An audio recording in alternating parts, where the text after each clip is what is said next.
It's my favorite part of the movie. Hey there, everyone. That Sexy Nerd is back again, and and we're watching Bruce Almighty with Nostalgia Critic. Now, I love this movie. I love Jim Carrey. Like, Jim Carrey is again, he could do no wrong in this day and age ever. Like, I refuse to believe that Mr. Popper's Penguins is a real thing. I think it's just a rumor that people made up. But, you know, if anybody says anything, shut the up. It doesn't exist. It is a complete and utter fiction. Now, this movie is like really funny too. It's honestly like I wish. It's ironic too that the funniest person in the movie too is not Jim Carrey. It is actually Steve Carell because that is the funniest scene in the movie. Yeah, it's both of them working on it, but you know, I mean, it really is a fantastic scene. Honestly, there's a lot of good scenes in this movie. I just wish there was a little bit more. I just wish it was a little funnier, you know, because it gets way too damn dramatic. The Mask did that too, but you know, they balanced the humor out and, you know, entertaining. And I feel like it didn't need to go as depressing as it does. But then again, I guess it does because, you know, it's being God for a day. So, yeah, it's completely, I guess it is understandable for it to have that much of a scene, but I felt like it's too much was devoted to it. I wish that there was more like building up to it or something like that. And we spent more time with Bruce and his powers being funny with him, but I don't know. I guess I'm not I guess this is the reason why I never watched it a lot, but I still love the movie. Don't get me wrong. But yeah, also the beginning of the movie is fantastic when he loses his job and he's like just curses out all of the people on there. I can't wait to see what he says. I bet you he's gonna be like, this movie is not that great, and you know, because I don't know, he's such a curmudgeon sometimes, don't you think? But you know, it's why we love him. But anyway, not much else to say. I just love this movie, and I wanted to do that. A little impression for you guys, and you know, it's just I can't wait to see it. So why don't we just get into it? And remember, please smash that like button if you want to see more sexy and nerdy content, and subscribe if you think I deserve it. And remember, sign up for my Patreon for all my latest reactions to all my latest videos. Now let's do this thing, y'all. Hello, I'm the Nostalgia Critic guy. Remember it so you don't have to. You know, sometimes you get all the right ingredients together and yet you end up asking yourself, how the hell did I get a cake like that? Cake like that? Bruce Almighty, I have no doubt, is probably liked by a fair amount of people, and I'm just gonna take a wild guess and say most of them grew up with it. But I think most people can agree it's not on the same level as other Carrey comedies like The Mask or Dumb and Dumber. Yes, but why is that? I know, right? In 2003, when Carrey wasn't at his box office peak, but was still a huge draw. It was from other Carrey collaborators who made some enjoyable hits in the past. And the premise just sounds funny. Jim Carrey takes over as God. But most people agree something just felt off. Its Rotten Tomato score from critics and audiences isn't that strong. Despite a great opening weekend, the second week was a bigger drop than usual for a Carrey flick. And like I said, it's just not talked about much when discussing other great Carrey comedies. Yeah. So, what is it about this film that just doesn't feel right? Well, let's use divine intervention to find out. It's a little too dramatic. This is not the worst, but still pretty awkward. Oh, fine. Now, fine. As the credits roll, I don't think I've had a movie signal to me so quickly this just wasn't gonna be my kind of comedy. Jim Carrey in a hairnet? He doesn't wear hair, that's silly. God, why do you hate me? And that's the idea of the movie! This film's jumping right to the fun stuff. Woo! We see Carrey playing reporter Bruce Nolan, who mainly covers puff pieces like the world's biggest cookie. But that's a lighter awesome. Story you would see on the news, but even the way this is handled feels odd.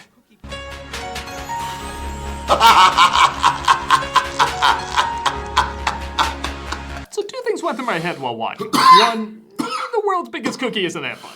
It just makes me hungry for what I think Chips Ahoy should taste like, and then disappointed when I remember what Chips Ahoy tastes like. Hey. Second, stop me if you've heard this one. Jim Carrey really is too over the top for this. Yeah. Now, like I've mentioned before, this can work great when properly motivated, like the lovable loser in The Mask or a selfish lawyer getting his comeuppance in Liar Liar. But here, he's supposed to be a snarky reporter who wants serious stories to cover, and I just don't buy it.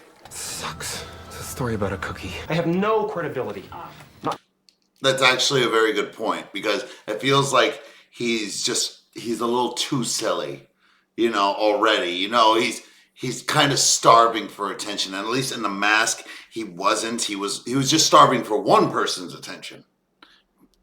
And I mean, which is honestly, at the end of the day, way more relatable than wanting to get everyone's attention, like your boss's attention, blah blah blah. You know, Good. Not good. When he had to play a similar role in Groundhog Day, he mostly stayed professional, but you can tell there's that cynicism trying to get out and let people know he's miserable. Right. So I guess the question we have to ask ourselves today is, does Phil feel lucky? This is your third year in a row, isn't it, Phil? 4, Nan. 4. Carrey either makes it painfully obvious he doesn't want to be there, or painfully obvious he Bill Murray. does want to be there. Going more for what's big and silly as opposed to what's believable, which I don't think is what this movie needs. It's a good thing we're wearing these today, because I wouldn't want any stray hairs to fall into the booger. Moving on! Jennifer Aniston plays his girlfriend Grace, who does what she does best, giving a great performance with a script that clearly doesn't deserve a great performance. See if this sounds familiar. She's the emotional support for the goofy main character. Yes, but she does it You well. promised that you would help me with this photo album. Now you get your goofy butt over here.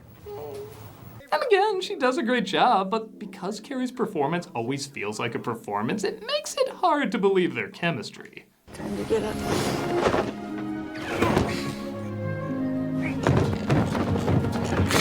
This movie needs a nap.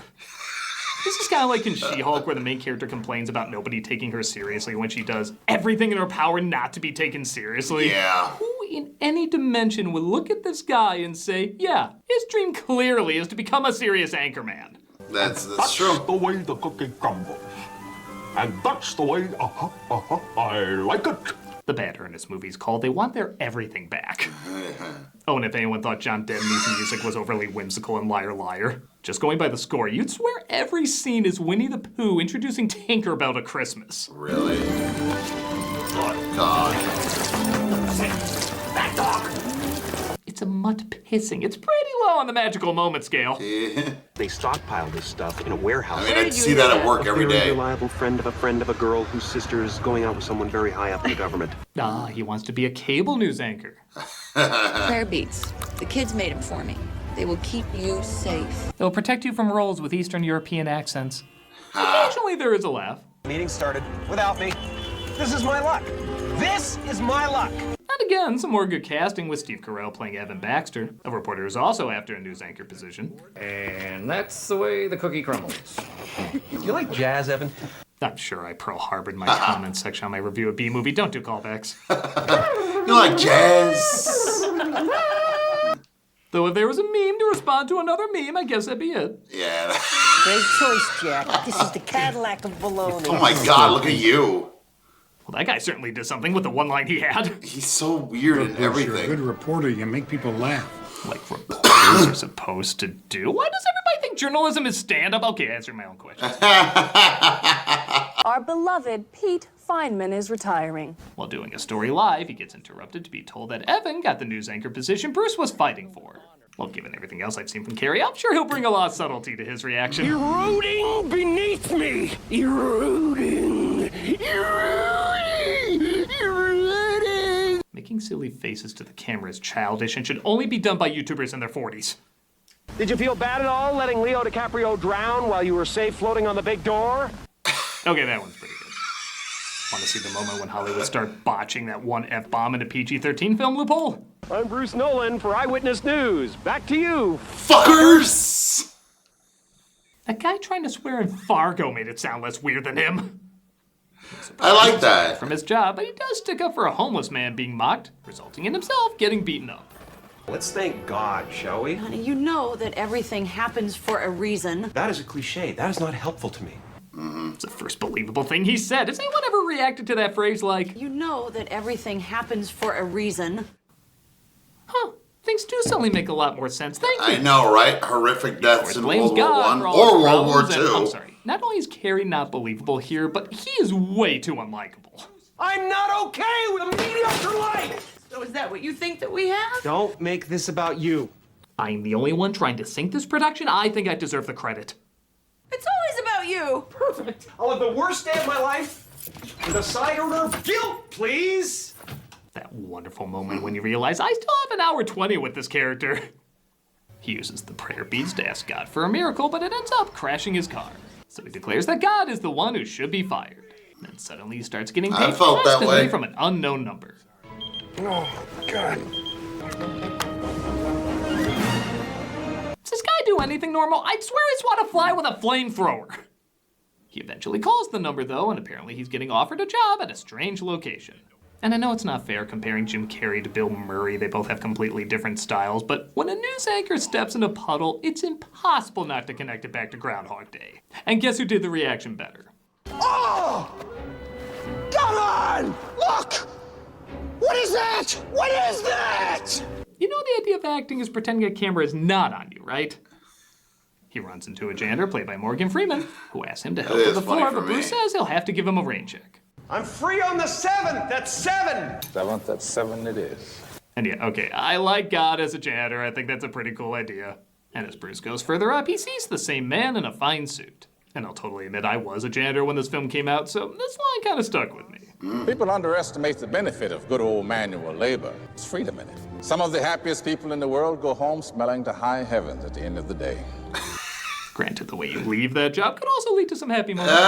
He introduces himself as God, and it is weirdly an understatement to say this is very good casting. Yeah, seriously, He plays Morgan this role Freeman. so naturally, and seeing how we've heard his voice through countless narrations, it does make sense he would represent the ultimate voice. Of course. Oh, I know quite a lot about you, Bruce. Just about everything there is to know.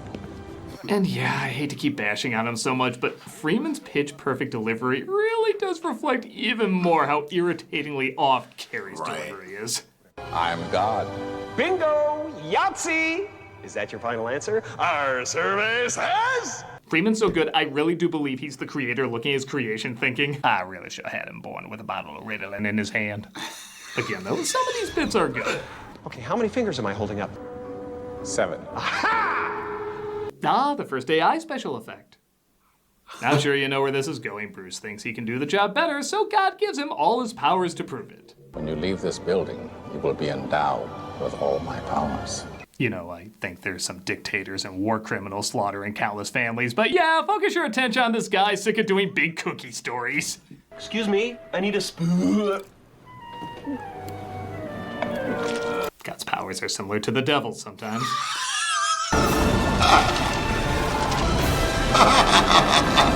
Come on, that's funny. That's funny, though. You keep relying on food jokes. I do not think it is funny as you think it is funny. God decides to explain the rules to Bruce before he takes unlike over, that joke. as he says he can't tell anyone he's God, and he can't mess with free will. Now, right, for the light comedic setup this movie has, those are simple and memorable rules. There is a decent idea in this. Bruce mainly uses his powers to treat women like objects, get revenge, and commit horrific acts under the guise of peace. He only read the Old Testament. Hey, well. Hey, little anal-dwelling butt monkey. Ah, how my mother would greet me every morning. Bruce returns home and gives himself a romantic evening with Grace, bringing the moon closer for atmosphere, and yeah, I will admit, these two bits crack me up.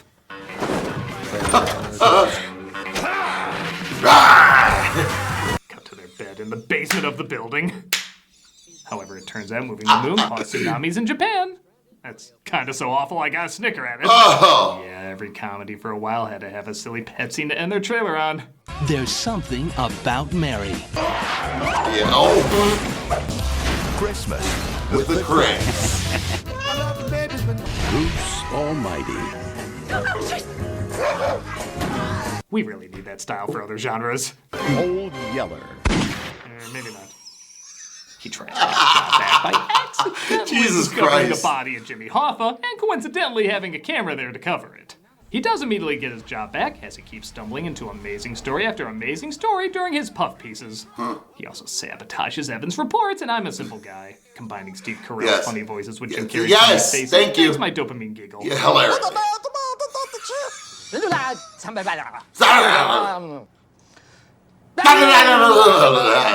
Every movie gets at least one pass to be 5 years old for a second. Bruce takes Grace out to a fancy restaurant as she thinks he's finally going to propose. Gee, I wonder what giving her that idea. Grace. Yes. I got anchor. Oh wait, I also forgot the engagement ring. Promising me the role of lead on-air personality. You're jumping to some weird conclusions. Jeez. Bruce has to be completely unlikable in another department, though. Answering the prayers he's constantly hearing in his head. He tries to keep track of them in different ways, which, can lead to some creative imagery. And he finally figures out to convert them into emails. I better manifest some coffee. Hola, Juan Valdez. I think we all know how Satan would manifest his coffee. Now that... You don't know how to live life without Wilkins coffee. Fresh mountain-grown coffee from the hills of Colombia. Now that's a big paycheck they must have gotten for that product placement. He tries answering them all, but doesn't even make a dent, so he just says yes to all of them. Afterwards, Bruce celebrates his victory at a party. Yes, sorry, man, to steal religious imagery. Maybe you were subtle. And we get this bit of stupid. Whatever, Tom. Yeah, where did that even come from? Now, you could say he wasn't really pushing her off, so he was thinking about cheating on Grace, or you could say he was forced upon and Grace just happened to walk in at the exact wrong moment. So take your pick. You can either hate it because they made an unlikable character even more unlikable, or you can hate it because it's the mother of all forced and contrived plot points. Either way, I don't feel shit for anyone, and I'm just annoyed. You can't leave me! Jennifer Lopez, you know. I'm the alpha lady! I'm the Omega baby! This guy makes me want to say, maybe Joffrey got a bad rap. He changes his mind, Okay, though, I wouldn't go that uses far. tricks to win her back. He partakes in what's commonly known as YouTuber therapy. Love me.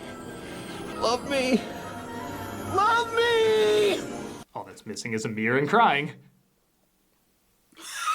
As it looks like all the prayers he answered yes to are backfiring, as when everybody gets what they want, nobody gets what they want. Well, you're right on time. 7 o'clock. Why, I can't believe this came back into play.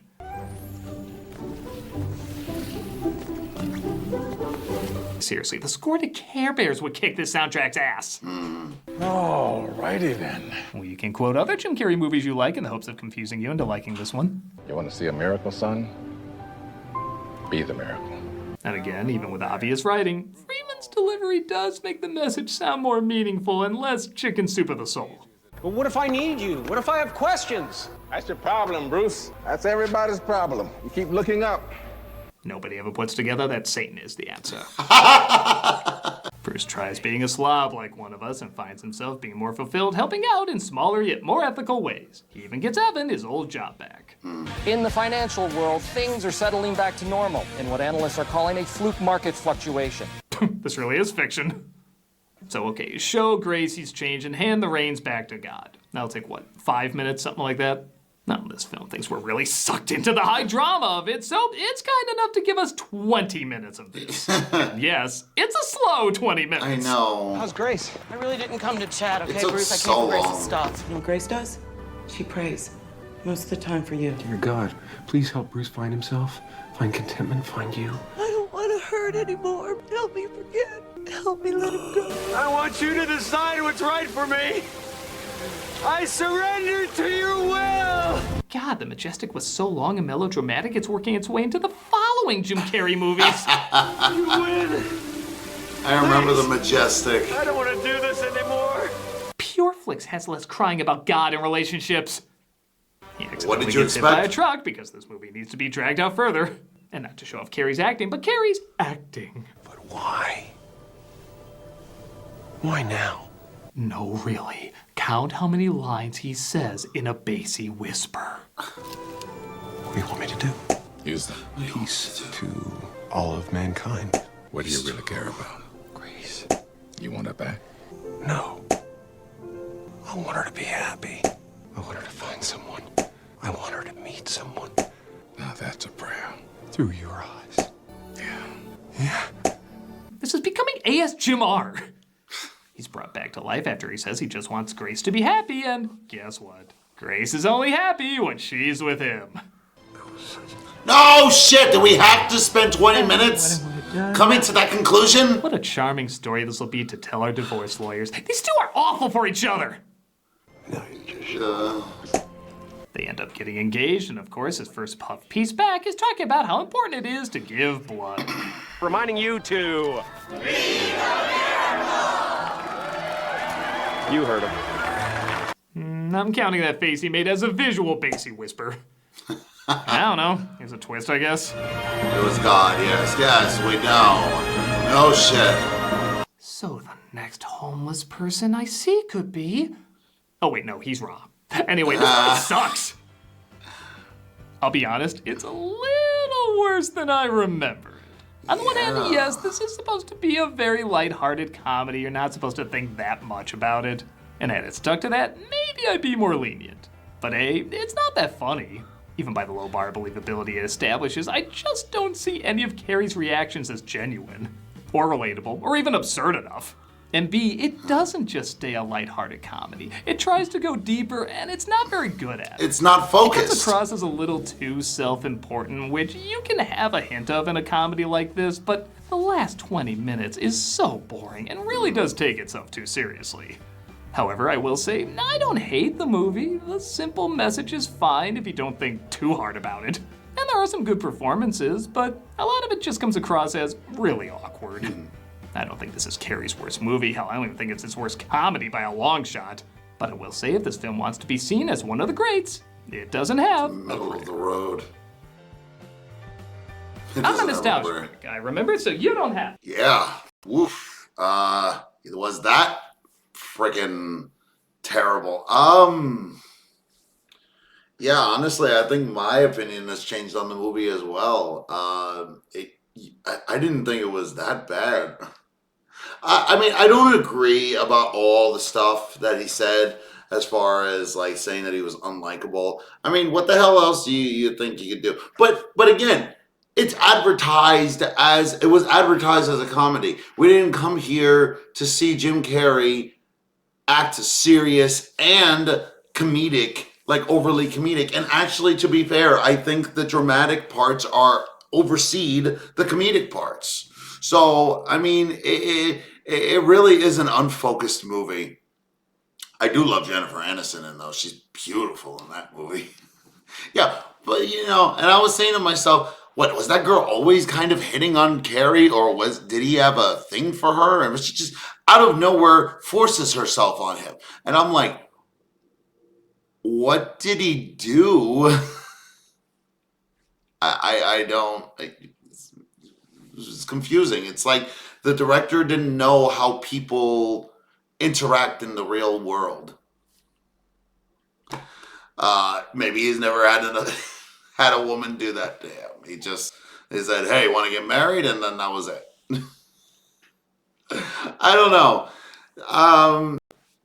Oh man. That really sucks, but at the same time, again, it does have its good scenes. It's a funny movie, but yeah, I think there's a reason why I don't watch it every once in a while like I do The Mask. So, what do you guys think? Did you guys like the movie? Do you agree with what Nostalgia Critic said, or do you think the movie sucks? Let me know in the comments below. And remember, please, smash that like button if you want to see more sexy and nerdy content, and subscribe if you deserve it. And remember to sign up for my Patreon for all my latest reactions to all my latest videos. And I'll see you on the next episode.